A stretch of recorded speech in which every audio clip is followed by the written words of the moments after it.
लटकवले बाड़ो मुँह तू नइखा मुस्कात काहे बैठल हब धक माथा पहात लटकवले बाड़ो मुँह तू नइखा मुस्कात काहे बैठल हब धक माथा पहात। अरे ऑनलाइन लो अब न करब गम में डूबल बानी धोखा खा के।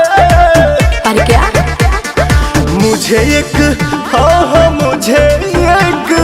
मुझे एक भौजी ने लूटा रे कुंवर वाला डीपी लगा के। मुझे एक भौजी ने लूटा रे कुंवर वाला डीपी लगा के।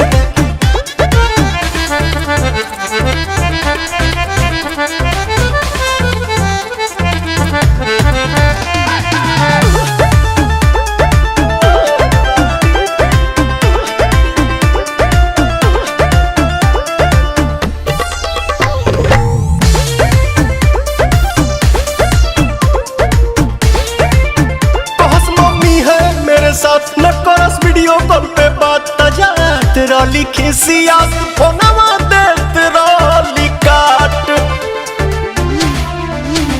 तोहरा मिलल बा तोहरे ही करनी के फल बड़ो हमके तड़ पहले तू कहले रह छही बनल आशिक होता बड़ी तकलीफ गइली सब तू गजब सिखा के।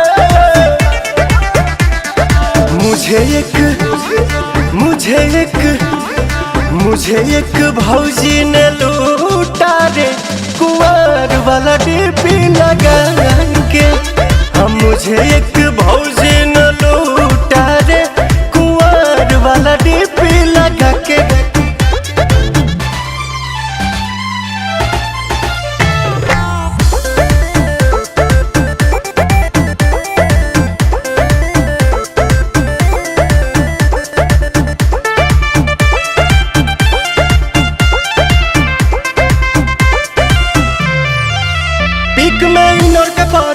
बुराई कैसे करी तसैया वाला होके कैली धोखा धड़ी।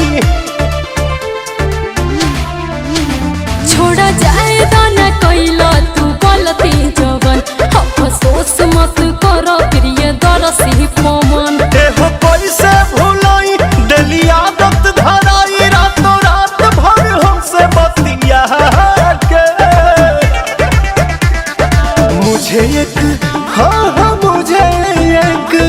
मुझे एक भौजी ने लूटा रे कुंवर वाला डीपी लगा के। मुझे एक भौजी ने लूटा रे कुंवर वाला डीपी लगा के।